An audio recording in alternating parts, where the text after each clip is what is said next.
Welcome to the podcast. My name is Father Bill W. I'm an Episcopal priest. I live here in Austin, Texas, and I've had the gift of recovery since December the 27th of 1972. The thought behind these podcasts is to go deeper into the history, the spirituality, the psychology of the program of Alcoholics Anonymous. I am particularly interested in a thing called two-way prayer. I have a website of the same name. It's an attempt to kind of keep alive one of the prayer practices that early AAs and Oxford group people were very much into, got lost along the way, and I'd encourage you to visit that if you haven't done so already. And my guest today is an old friend by the name of Matt D., and Matt is also in long-term recovery. He's also a longtime member and archivist of a program called All Addicts Anonymous. And that, too, is a program that aims to keep the original AA program alive. And it is open to any and all addicts. And we'll get into that a little bit more in this episode. But I put a link to the AAA website in the show notes.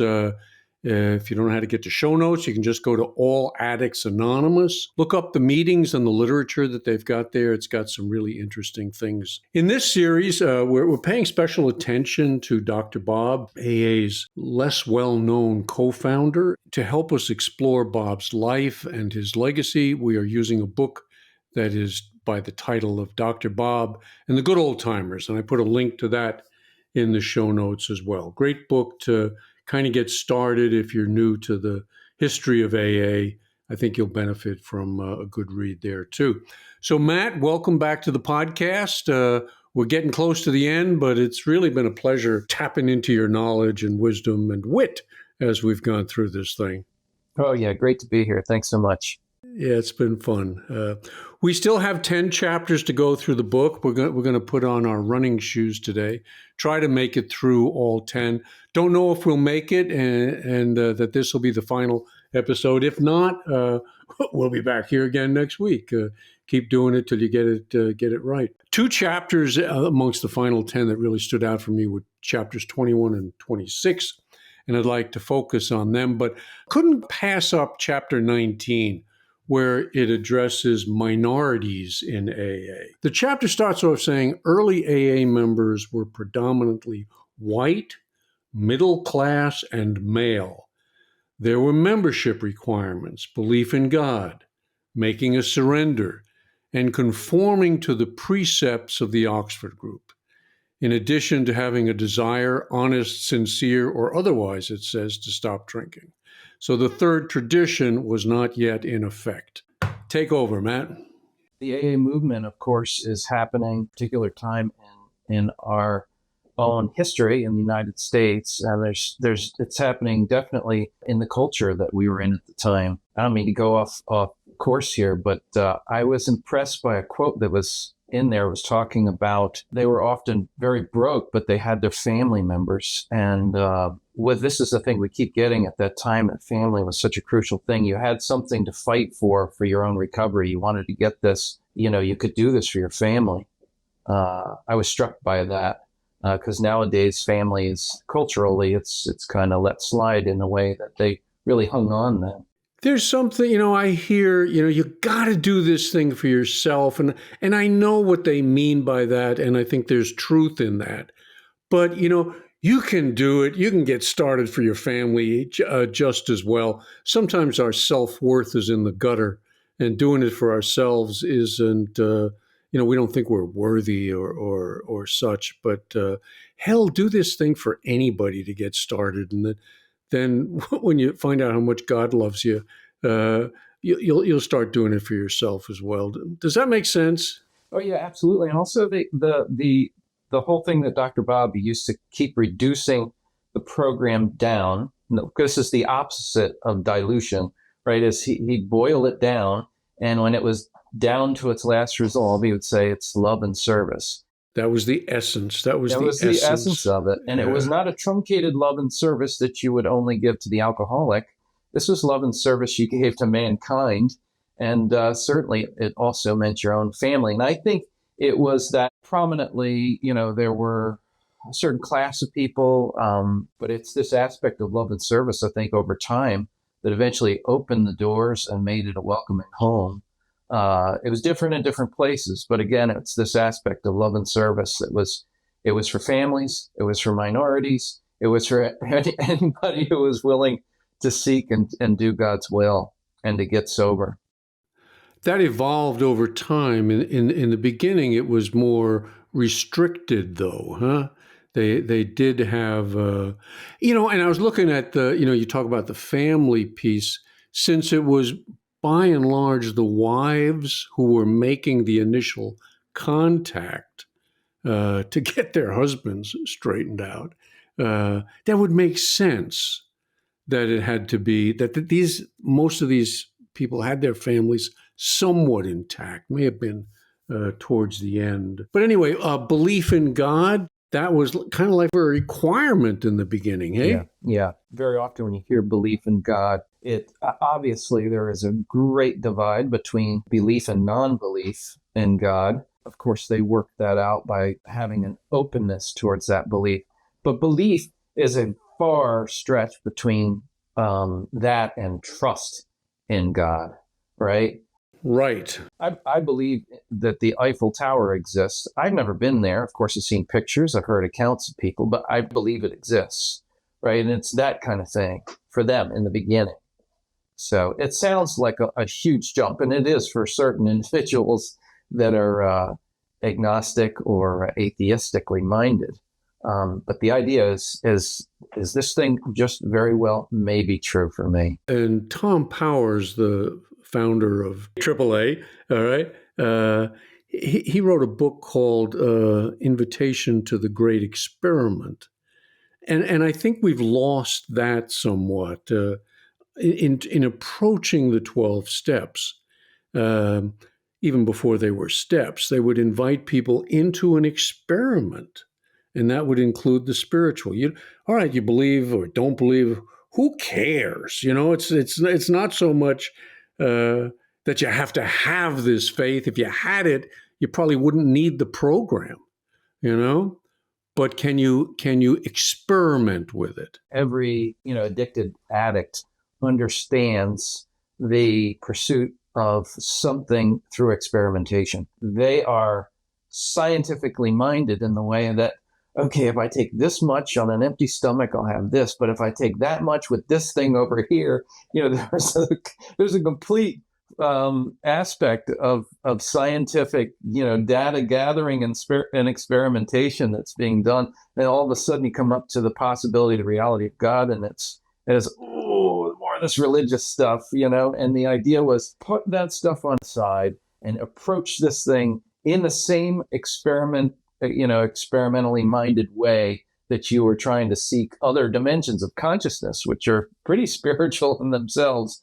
in a way, right? So the pioneers in the beginning were fearful of women joining in their program, hey? Yeah, and I think we've talked many times about this thing of trial and error. They were really, they were, the big book is the account of like people on a vessel out in sea or something. It's like they were trying to hang on to each other for dear life. I don't think they were fully self-reflective in an egotistical way where they're like, we don't want women because they're a lesser gender or something like that. And I'm not saying that some of that baggage didn't intrude everywhere. There's people with faults, it does. But I think they were really concerned with how do we keep and maintain sobriety. They were, at the time, working with whatever resources they had, and that was part of that was their wives. And the wives had an opportunity to carry the message to the other women, and it helped the wives, it helped the families. And I think they were trying to relate to it the best they could. And I'm sure there were some places where they didn't. But it worked itself out over time and probably pretty quickly, especially as women came in and got sober themselves and started to help out more women. The chapter references the story of the alcoholic who shows up, quote, the victim of another addiction, even worse, stigmatized than alcoholism. Yeah. Do you know what was going on there? I've heard a couple of different variations. Yeah, I've heard Tom talk about it some too. It's been a long time ago, but my impression was his understanding is that you're dealing with someone with a sexual what they would have called deviancy at the time. I think there may have been, dress wearing or something like that, and at that time has been really shocking. We let this in and nobody's going to come to our groups anymore. Then Dr. Bob famously said, which he's often said many other times in different ways, what would the master do? What would God do? And we open the doors for people, for the regenerative life. We open the doors for them. I believe that's what this case was about. And we've come a long way in that regard. And I'm delighted to see that. Someone said, probably the most segregated places every Sunday are the churches in terms of racial and social divide. It's so easy to exclude people. And the whole thing is to, who are we to keep somebody from living? And that coming into the program can make all the difference in that. So we have to work on those things. There was a gal, she was a really early Black woman in AA, and she said that, when she first used to come to the meetings, there were people who just said, "Why are you here? Like, we don't want you here." And there are, accounts of, we don't know all the work that had been done, but she said, I need this program. I have to be here. And she just stayed, and she said shortly after, in her words, another little Black thing showed up and we became partners and we went to meetings together. And there's so much of that has happened. And it's kind of terrific, that in the spirit of Dr. Bob, what would the master do as in the end as won out in a kind of beautiful way. One of the best meetings I went to, I got sober in Detroit. I went to a meeting. I didn't know it was an African-American meeting primarily. Well, exclusively at this point. It was 75 people in the meeting. I was the only white guy there, But I had this experience, Matt. At the end of it, we made a circle, joined hands. That had been overcome. There were 76 alcoholics in the meeting. Yeah. I went to a meeting in Jerusalem a number of years ago, and there was a woman and a number of Hasidic Jews who were in attendance. And at the end, they were going to hold hands, and the Hasidic Jews were not allowed to touch a woman. So what one guy did is he held up a big book in his hand. He held one end of the big book. She held the other end of the big book. They completed the circle, and we did the Lord's Prayer. It was amazing. Transference, yeah. I don't know what they are called now, if it's changed the name or what everybody was talking about. Negro spirituals, these African spiritual hymns. Yeah. And he was saying that in the case of Christ, where there was such suffering, that kind of suffering is communicated through these hymns in a way that you can't get anywhere else. That's right. I play a lot of that music, and it's got soul. Oh yeah, it's totally stripped and down to the absolute essential. Yeah. Right. Salvation Army, it makes mention of the Salvation Army. That's where I sobered up. They sent me there to get an experience of nothingness, This guy needs a hard course. But there was an early connection to the Salvation Army through the Cleveland bunch. Huge resource out there, people who have, if they've lost everything, in many large cities, they have what they call the ARC, Adult Rehabilitation Centers. You can go there for like 6 months. And the greatest thing they're going to give you is time under your belt. There's no substitute for time. There's been a lot of these. AA couldn't get into this business, of course, and they thought about, again, during the trial and error experience, they were trying to figure out, how we go forward, hospital beds and missionaries and different stuff. And it turned out really we could not focus on those things. I mean, we'll get into this later, but just just having a book and some money come in was enough to almost break the thing up. Imagine missions and hospitals and everything else. But there has been such adjacent supplemental resources that have done so well, relating to AA and yet being a side missionary work or nonprofit or whatever, the Salvation Army. There's several others that have given people an environment, a safe place to be able to, be, the early word there was indoctrinated into the principles. Thank God for many of these places. Exactly. Chapter 21 has a quote from old Clarence Snyder. He's lamenting how AA had changed. He says, "I think AA was more effective in those early days. Records in Cleveland show that 93% of those who came to us never had a drink again. When I discovered that people had slips in AA, it really shook me up. Today, it's all watered down so much. Anyone can wander in now." Yeah, and of course, this is the famous, Gresham's Law, the program getting watered down. I see what your next reference and quote is out of the book here, but there is an aspect to it that, the way that the program was given in the very beginning, there were some critical things, and they asked something of you more than just, a desire to stop drinking. There was something that was asked. And I think that in a way helped the movement, and in other ways, of course, there have people who've gotten in through a more open door, over time. That's right. So it's a balance between those two things. It is a balance, and thank God the movement itself is so large that there are so many different, dilutions and flavors and what have you. If you're really serious, you will find a group that will help you do something with that seriousness. And if you're not serious, you'll find a group that will cater to that too. In many cases, and you go back like Tom P's case, where he was sincerely trying to stop drinking for many years, and the one thing he never did was quit in his attempt at continual attempts.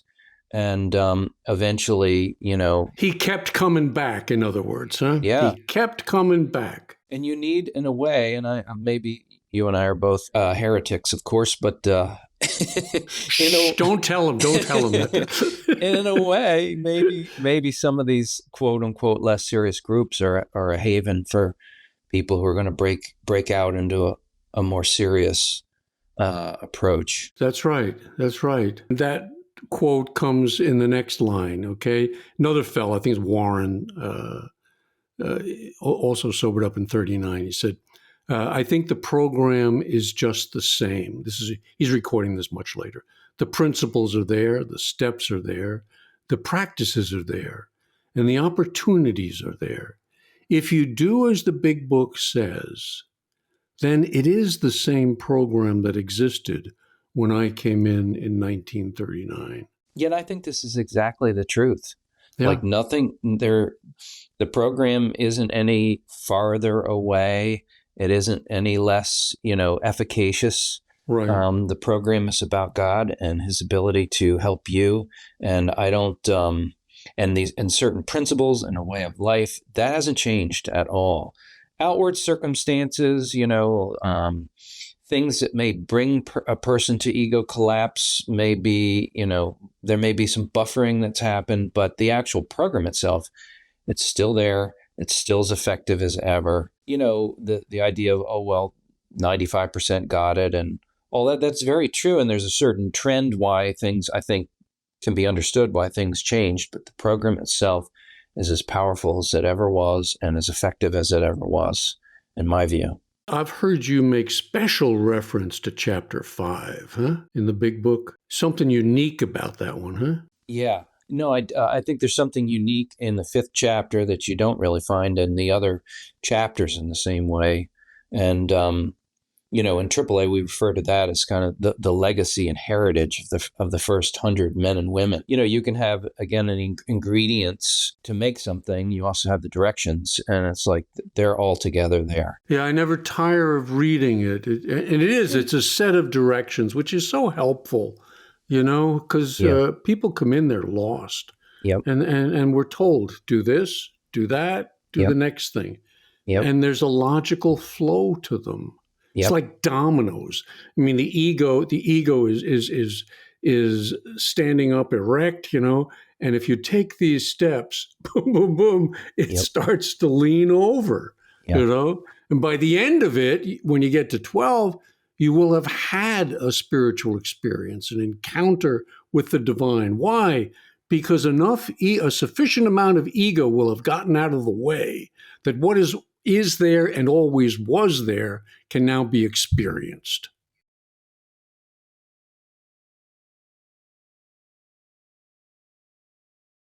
Right, exactly. Back in the early 40s, different AA groups had all sorts of different requirements for membership. I remember reading Bill Wilson made a comment that they asked all the groups to send in, all around the country, send in your admission requirements. And he reviewed them. He said, holy geez, neither Bob nor I could have gotten into this damn thing. I think, again, there are these certain places where it's trial and error experience when we're learning as a fellowship, and, you do lose things and as well correspondingly. But the fact of the matter is that those kinds of requirements have pretty much worked themselves out with. I still like the honest desire to stop drinking. Sorry they dropped the honest part, but I understand what that debate was all about. But, that's developed in a way that's allowed people. And it's a good thing, I think. They want to drop the hurdles, the barriers. Yeah. And that comes at a price, but it also reaps a reward. So again, it's the balance. Yeah. And the biggest barrier of all is intact self-will and egotism. It's like that barrier gets, when that thing is paralyzed or collapsed or down, there's no group rules, regulations, or disciplines that can make that possible. That's got to happen in real life setting, in a real life situation. Usually takes many years. I'm counting on that, Matt. Or is accelerated by the intensity of an addiction. If you're taking heroin, that usually accelerates it much faster than if you are a sex addict or a food addict or something. But eventually a person can come to that, and there's no groups, outside force, pressure, or anything that could ever make that possible. That's got to happen for the individual. Life makes it possible. Yeah, that's right. The pains that I'm going through in my life are uniquely designed for me to get over those barriers. Yes. Yep, that's right. Not too much, not too little. Yep. I look at some of the pains that other people have experienced. I couldn't endure that. If you were lacking enough spiritual wisdom, you'd want to extract that from a person, right? You want to take that away from them. In the meantime, it is the very, that experience of suffering in a way leads to their own cure. But again, it's can you keep coming back? One of the great lines in scripture that I have really loved is in the book of Job. And I read Jung's take on the book of Job any number of times, and Edward Edinger's take on Jung's book on the book of Job. But there's a line in there, it's 13, not a great quick scripture quote, Job 13, 15, chapter 13, verse 15. Though you slay me, yet will I put my trust in you. So there I am consciousness-wise, feeling slain. And even in that process, I will put my trust in God, in life. I will stay the course.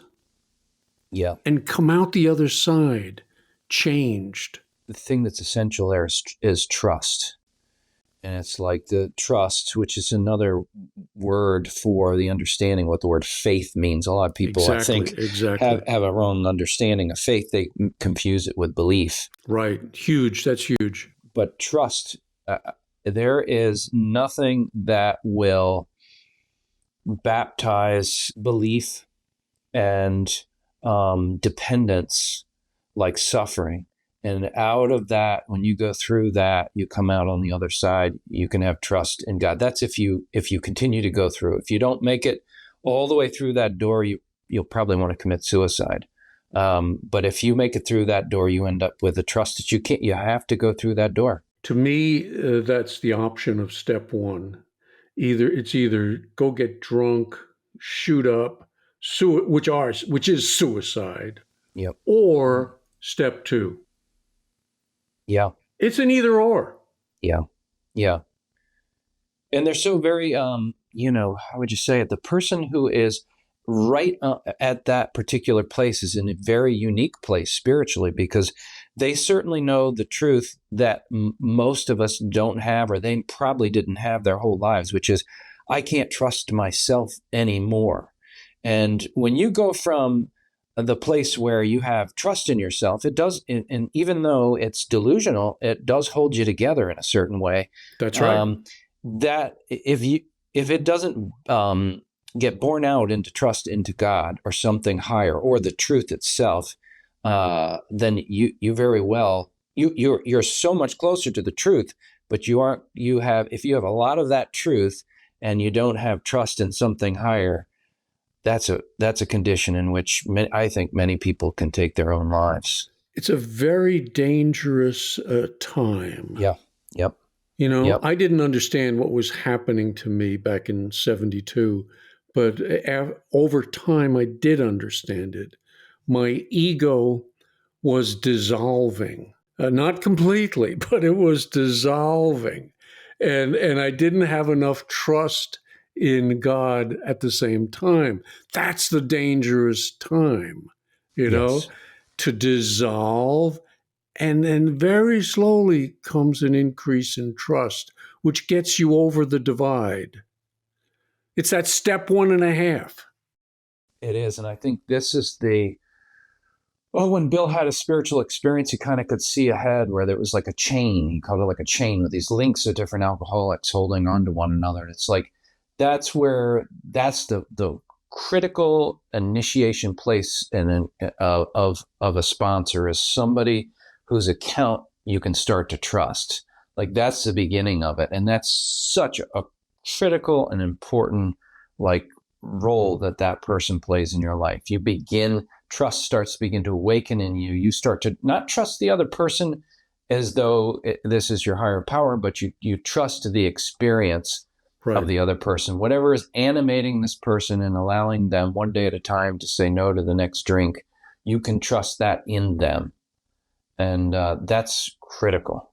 I hear you making reference to something that is not talked about or even understood.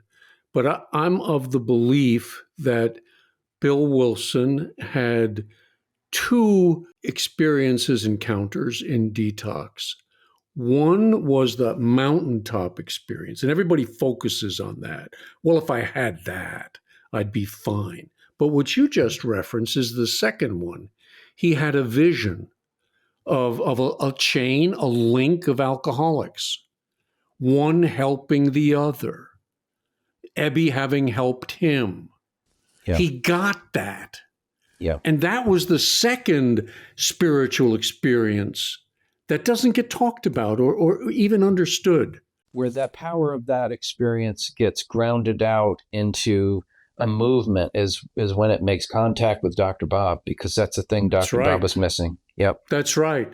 Yeah, and we are going to get to that if we stop gabbing so much, but we may not, and that's okay too. All right. In the chapter mentions some controversy over the royalties from the Big Book, and here's a quote: Clarence Snyder said he didn't know that either Wilson or Dr. Bob were receiving royalties. He says, "I was stunned. I thought it was a labor of love. So AA wasn't without controversy in the early days, nor is it without them today. But it almost got blown apart on a number of occasions, eh? It could still be a labor of love, and also it could help you from being thrown out of your home. In their case, for sure, right? There is a balance. They literally, Bob was facing foreclosure. Yeah. And it seemed to me, every account, you get it in that whatever it was, Your Faith magazine article. That's the probably one of the oldest accounts of Dr. Bob. Obviously his recovery story is in the big book. Big book's been published. The movement hasn't really taken on in a major way. So when he talks about his own recovery in there, he's referring to kind of, it sounds like the Oxford group. He doesn't talk about Bill and the Henrietta Seiberling's Gatehouse or whatever. So there's a conversation in there where the guy keeps pressing him. The interviewer is pressing him. Why don't you take money for this thing? Yeah. And he's like, I'm doing a few surgeries. We're doing the best we can. We're making it along just fine. And, he himself, I think, really was trying to avoid professionalism and exchange of money for this stuff.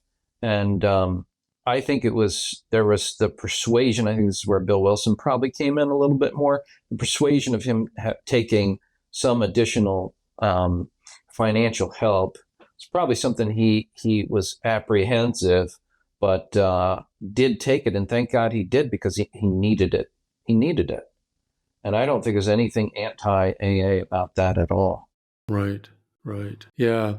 In chapter 22, they quote from a Grapevine issue where Dr. Bob wrote about tolerance, something that most of us are pretty short of when we come into the program. And tolerance seems to have grown over time, the necessity for it, as AA came to appreciate tolerance for others. And boy, this is the one that really gets me. And tolerance for ourselves as well. Have to have that. Yeah. This is the thing about Dr. Bob that's so, I think, genuine. He comes off very rough and gruff, and yet, it's very possible that somebody showed up to an AA meeting wearing a dress in the 1930s, and he's saying, let's take this person in. What would the master do? It's just, he had this amazing kind of, you only get that kind of, and then you see, it seems like a contradiction. You only get that when you have real integrity. It's like, here's a guy who's like, I will, the idea of love and service, like, this is the guy who actually acts upon it. Right. And it comes out, that has to come out in your relationships with other people and your exchanges with them.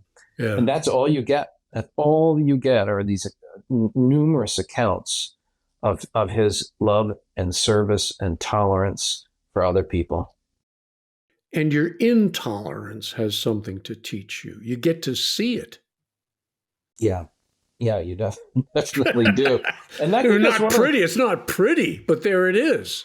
I think that's one of the blessed byproducts of group work is, this is like one diamond sharpening another. You're going to come up against, we look back and all these conflicts, and it looked like AA is going to bust up and didn't come to, it's like, that's how you sharpen a diamond. It's like there's got to be where there's, conflict and stuff.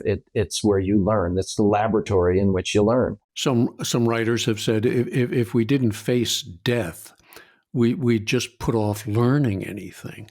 Yeah. And I think that's a huge thing. I think hopefully we'll talk more about the thing of death. I've been kind of meditating on it and Dr. Bob's relationship to it. That's good. Yeah. I'm getting closer than you, Matt. So hopefully I'll pave the way. I'll send you my notes as we go. A marvelous book. I don't know if you've read it. Denial of Death by Ernest Becker. I've recommended this to any number of people. I've read it several times. And I had a sponsor who said to me, that he's trying to teach me step one. And he went to great depths in understanding unmanageability. And he said to me, well, Bill, If you really want to understand an unmanageable life, meditate about death, because that is what the ego faces, and it does not like it. You know? Tom Jr. had written an article about AA, about these corresponding deaths and rebirths that occur, but yes, that's certainly what happens here, and I think they had a great understanding of it. And when we get to the end of Dr. Bob's life, I don't remember what the exact quote is, but it's something like, "Here it comes, boys," or something like, "This is a man who learned in his AA experience." This isn't only solely a thing about quitting drinking. This is a man who learned. We all hopefully are subjecting ourselves to ego deaths on a regular basis. Right. And here's a guy who welcomed death. He saw it consciously and he embraced it and he met it. I think of St. Francis. I mentioned last week, I think I'm reading Nikos Kazantzakis, St. Francis right now. Haven't got to the point yet, but he talks of brother death. All of the things that we think we're separated from, yes, we've got to make friends with. Yes. I think it was, I don't remember, I think it was the Carthusians or something without order. When they would wake each other up in the morning, the first thing they said was, "Remember death, dear brother." And I don't know if it was that order or another one, but the first thing you did when you joined the order is you made your own casket. And it was like, the idea is that this essential nature of the human person is going to outlast the physical husk, and it's like, that's the place where you want to make contact with, and AA is in a way, and one of my, now I'll get to anecdotal or personal note, but one of my first sponsors that I met, he was sponsored by Tom Powers. He got into the program. He was not an alcoholic. He met Tom at a retreat in Ohio in the 60s and read his book and ended up getting a recovery from sex and money. And he used to say that the real purpose of step 10 was so, and this sounds very biblical, but the real purpose of it is so that when we were to meet the truth in whatever form that might be, that we don't run, we don't faint, we don't lie to it. And he said, essentially, step 10's function is to teach us how to die properly. I don't hear that as a topic in most meetings.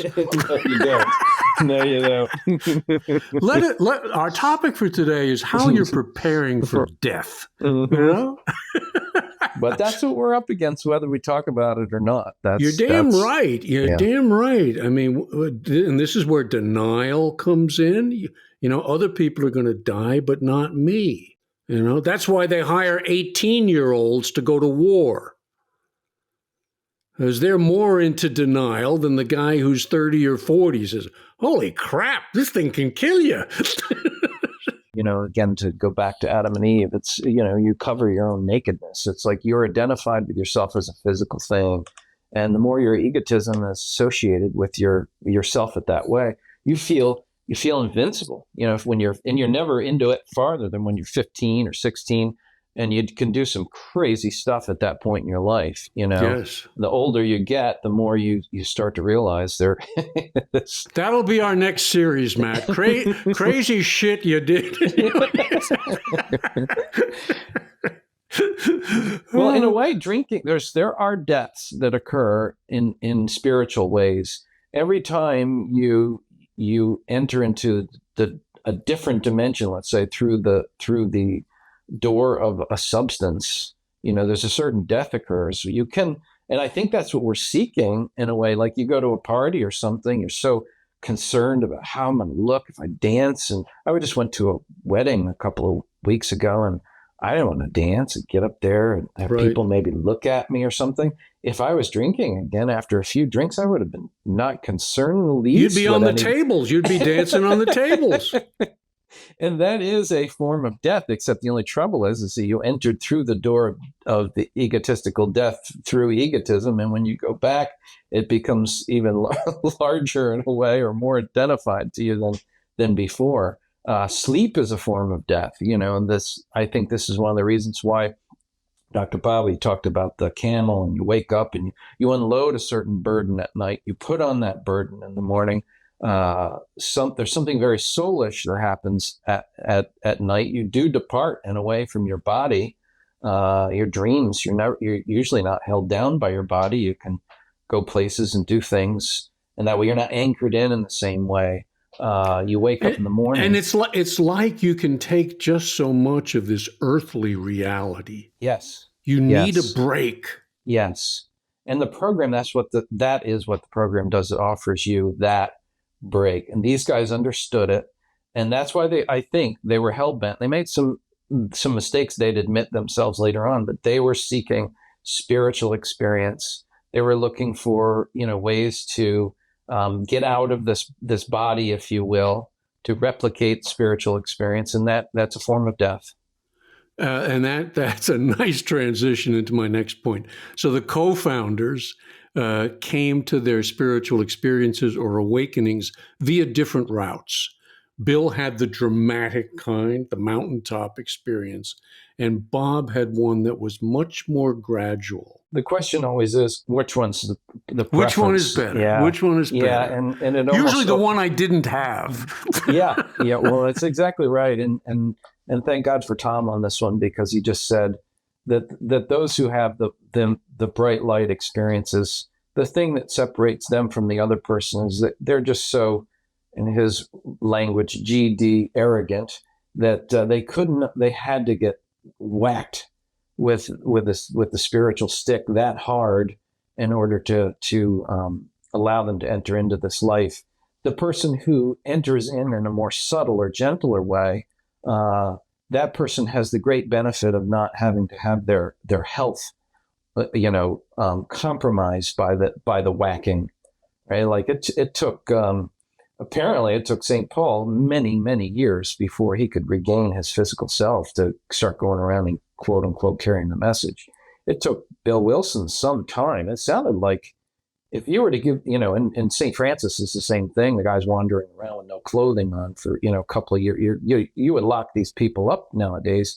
Bill Wilson was going into bars telling people about spiritual experiences. This sounds nutty as hell.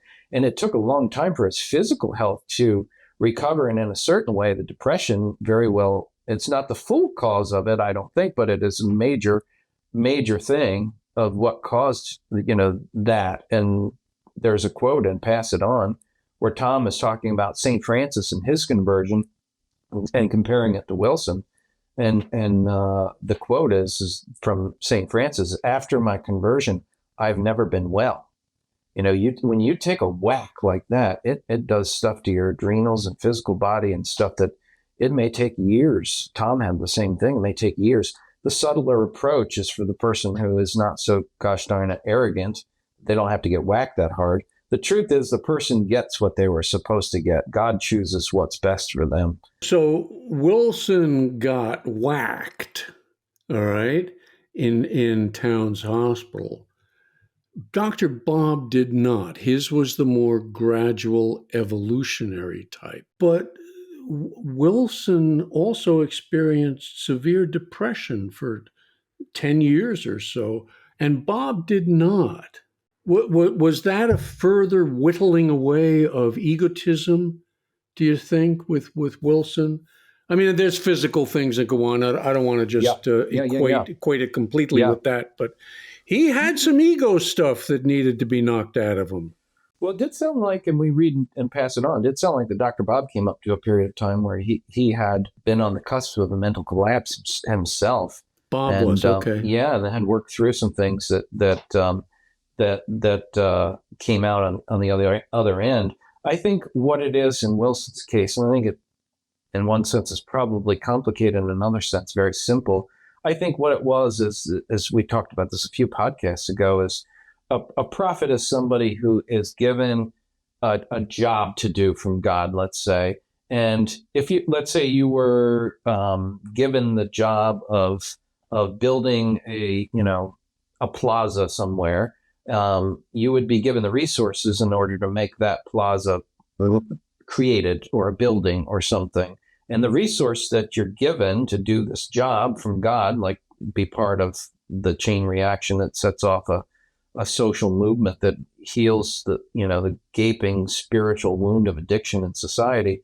the currency that you're given to do that with is a certain spiritual power. Again, it's like a vase. There may be a crack in the neck. If the water's down low, you don't see that. It doesn't come pouring out of that crack.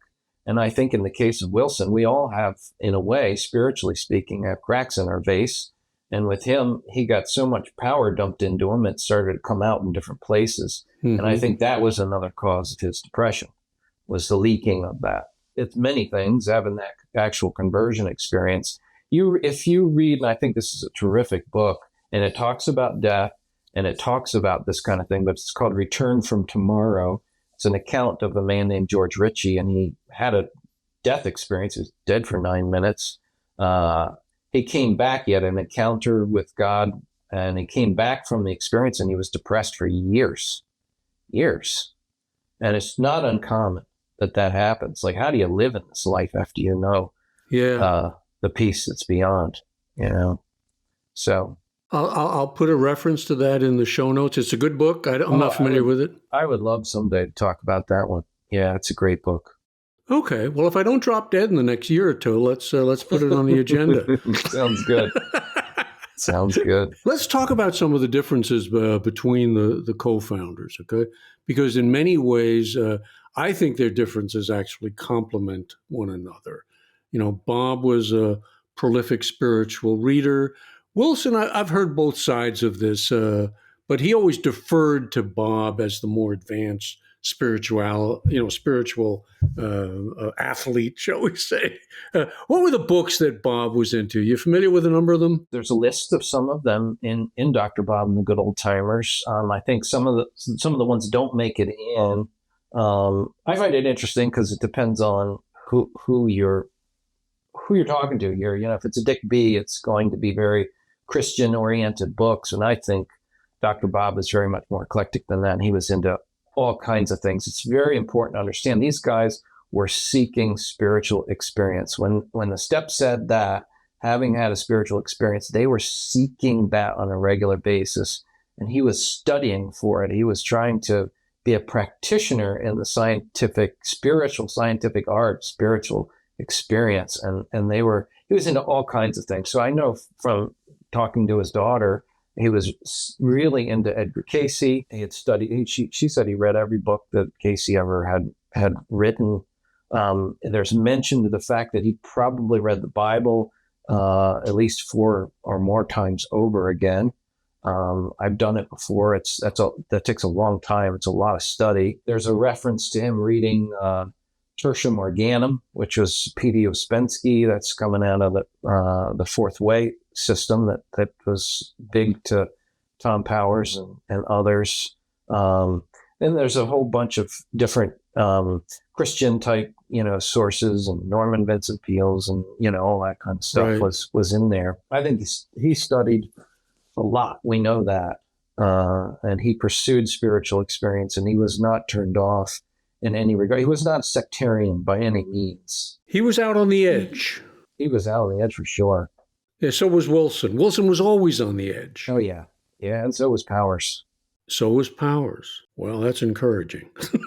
I would throw a few books out. I mean, there were there were spiritual classics that were in there that you can really trust too. And maybe if these guys are still alive now, there's some that they would have removed from their bookshelves. Right. Yeah. But I would say there's a certain few key books like Imitation of Christ, the Practice of the Presence of God. That's Brother Lawrence, St. Augustine's Confession. I think there's some of those spiritual classics that have been, helped millions over the ages. I think those would be ones that still be on their shelves today. It's the mystics. I mean, I'm from from my earliest days, when I was introduced to the program, I felt I was being introduced to the mystical journey. It's very important. There's something innate in a person that is thirsting for something, right? It's like, yes, I looked in the bars. Oh, man, was I thirsty.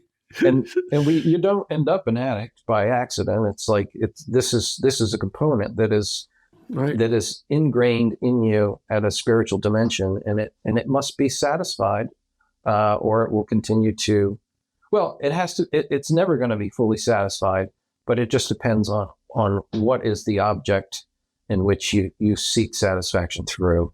Right. And if you're seeking it through something that's false, like drugs or alcohol or sex, it's going to escape. You can't get there via that route. Yeah, yeah. You can try. Yes. By what means was the ego reduced to have the experience? Like if the ego is reduced through 10-step work and effort towards service and tolerance and all these principles and things that these guys were talking about, then the experience is safe and also leads to preparation for the final death and how to do it consciously and things like that. If the reducing mechanism or substance is done haphazardly or ignorantly and foolishly, then it's more addiction, suffering, turmoil. So awful, terrible things. We all know that story. Yeah, and you're talking in sobriety. Oh, and sobriety for sure. That's some of the worst. That's some of the worst because you don't have the anesthetic to dull the pain. Yes, exactly right. Another difference: Bob stayed being a doctor. I think they make some reference to this.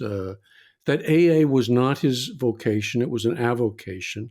But for Bill, it became more of a vocation. You stayed a farmer. I wanted to talk a little bit of how that has helped you in your own spiritual growth. I stayed in the treatment field probably longer than I should have. But I tell you this, when I left about 10 or 11 years ago, I felt much more free. It was like a burden was let go of, I guess. Mother was an English teacher. I shouldn't end a sentence in a preposition. She's up there pissed in heaven. There you go. I hope.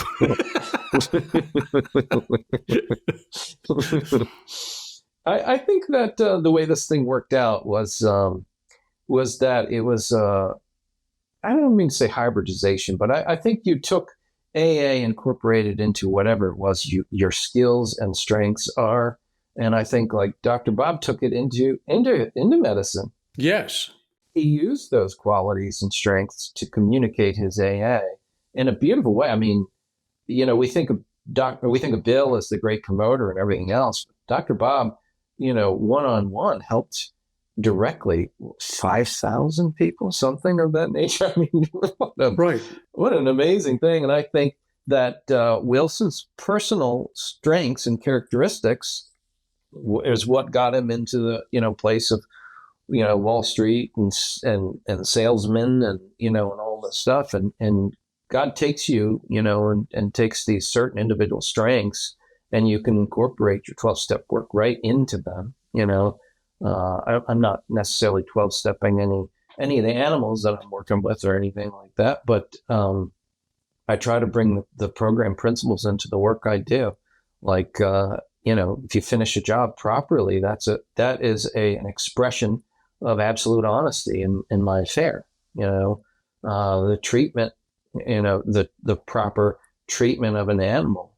Like, am I carrying love and service if I'm, pissed off that an animal doesn't do what I want it to do and I kick it and it's behind? It's like that's not an expression, right, of this program. And I think you can carry it. And I think when it says in all your affairs, I think it's akin to the thing from Solomon about in all of your ways.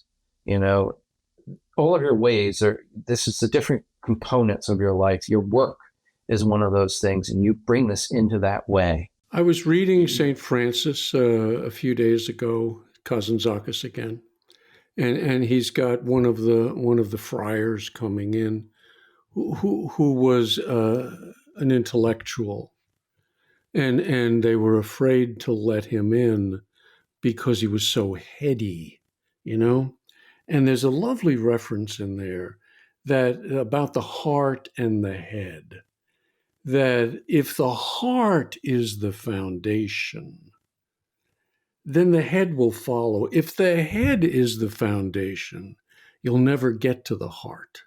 Yeah. It was more beautifully stated than I could do it. But it was like, that's your basis. So if Bob's basis in being a physician, and he was a proctologist, you know, his greatest quote was, I was looking at assholes all my life before I came into AA. And once I got here, the view didn't really change very much. Mm-hmm. I love that line, Yep. But he carried that into his work. It's foundational. Yeah, absolutely. And I think that God, he's working with our strengths and characteristics, right? He's also working with our weaknesses. And it's the weakness, the work on the weakness is always at the expense of or the result of our strengths being strengthened. And these guys, they were really good at certain things. I mean, a lot of these guys were salesmen, and I know we were talking about that there's a certain classification of person that was in AA and they're this gender or whatever else. It probably was like fundamentally designed that way. These are the people who are a lot of AA got spread throughout the country because these salesmen were all over the country. That's right. And it's like, I think that he knew what he was doing, and he was taking people with faults and frailties and weaknesses and everything else. But it was a perfect time with the perfect group of people who were desperate enough to actually seek him in a way that you don't find in a regular church, right? Right. Yeah, I've always been kind of an out on the edge thing. I don't generally do well in a regular church. Where are the weird ones hanging out? Yeah. Speaking of weird ones, and I should have checked with you in advance on this, but the chapter references a Roland J, spelt with an ROL, not W. It's not the original Roland, but there was some dude by the name of Roland in Akron who was a faith healer. Did you know anything about him? I didn't know anything about him directly. I had heard an account of, Tom was involved with a lot of the work that they were doing with seances and what they call parapsychology, or spooking is their personal term for it. And Bill was doing a lot of it in New York, and Dr. Bob and his wife and others were doing it in Akron. There was a lot that was happening down in New York because at a certain point, Bob and Annie were coming to, from what I understand, we're coming down to New York almost as much as once a month. And they'd be doing a lot of these spook sessions and stuff. And Tom was very actively involved in them.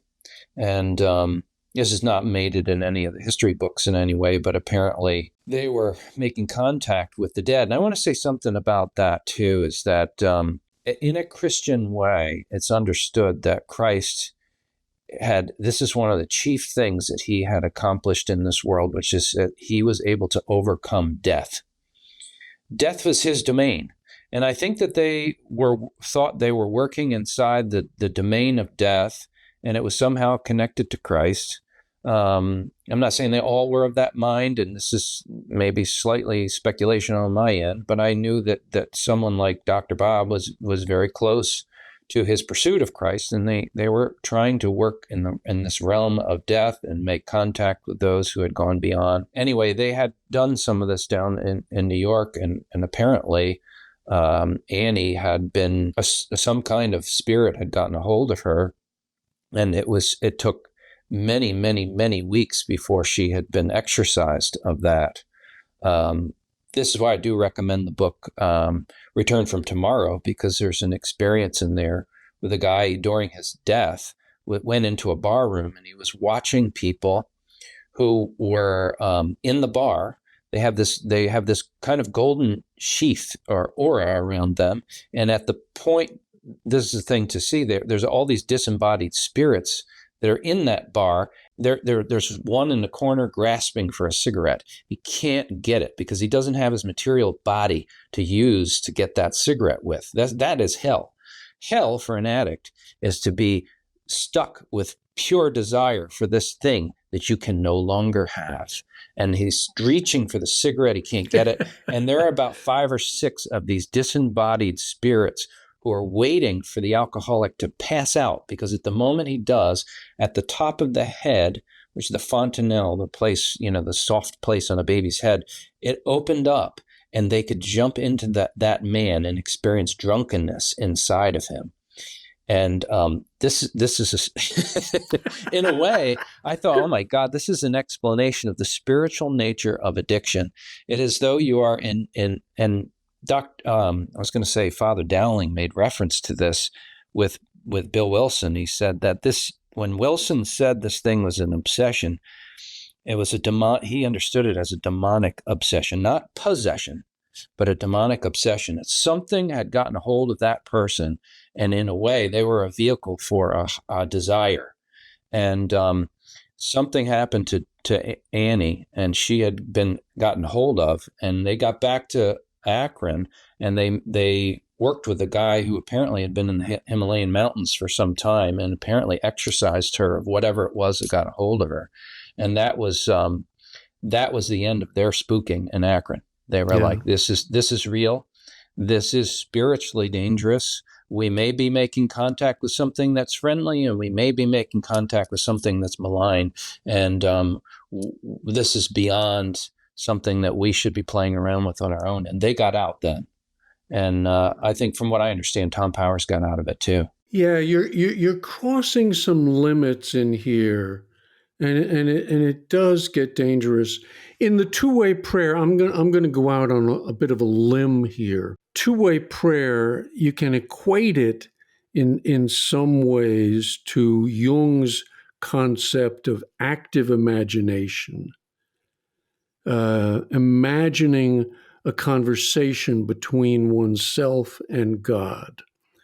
Now, we don't understand imagination. We don't understand intuition. We don't understand inspiration. You're going to a level beyond the third dimension into a fourth dimension. And Jung said some interesting things about this. I mean, in his letter to Wilson, he said, how can I talk about demon possession and devils and that kind of thing? I'm going to be misunderstood. And if you approach this thing literally in the 21st century, I think you will be misunderstood.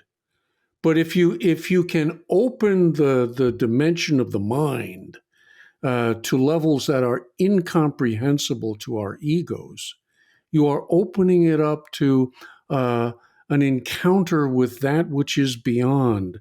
And that which is beyond is also within, and you got to be careful.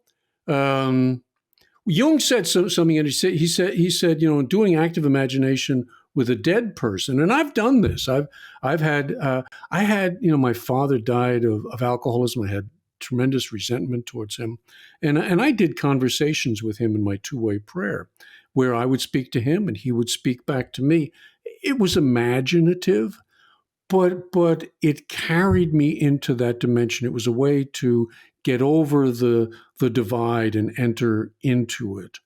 And I got some real healing through that. Yeah. Well, Jung lays out a couple of different possible paths for the individual. And he says the one that ended up being the most appropriate, he's talking about role and hazard, but he's really referring to all of us in a certain way, right? Is where he is kept safe through the protective walls of a community. And it's like, I think that's a key aspect to this thing, right? When you go through these kinds of experiences, you have somebody to help you through it, to ground you, ground you. That's and right. help you understand what happened to you. That's what the guys were doing from the Oxford group when they gave Bill Varieties of Religious Experience. Right. It's to help you to do something with this actual experience and guide you and ground you, just like you're saying. Mm-hmm. And another reason I would recommend that in doing two-way prayer, that people make that connection with the divine before you start dealing with the dead.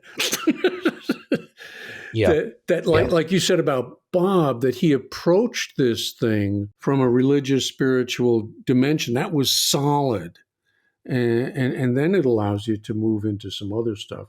but you better be solid yourself, and you better have somebody on the other end to help you with it. There is an account in the New Testament about it's a parable about jumping over the wall and getting in with the sheep, and it's like, yeah, look out. There is a door to spiritual experience, right? And if you cheat it, this is every addict knows this one. If you cheat it, you jump the wall to get over it. Yeah, there's a terrible consequence to that. And we do try to find that softer, easier way, huh? Don't we? We do. Where's the wall? I'm a pretty good jumper. The point is, and I make this quote almost every time we talk, but if you going through the eye of the needle, the ego can't go through it in the same way. It's something else has to go through that. If the ego is retained the way that it is, and it jumps the wall over into the experience, that's a whole different kind of dangerous reaction that occurs. It has to. Mm-hmm. I'm looking at my time thing on the recording. We did it, I think it was past an hour. So most people who would have given up a long time ago, so they're not going to hear the part we got into. But for those spiritual athletes who hung in there, I'm sure it won't do you too much damage. But if it does, write me a note. Happy to ground you a little bit. So listen, hey Matt, let's wrap this thing up. It was a marvelous series. I always love visiting with you. You've just been the route. You've done it more sincerely than I've done it, and I like people like that in my life. I may wind up at your farm someday. Just let me milk the cows and feed the chickens and.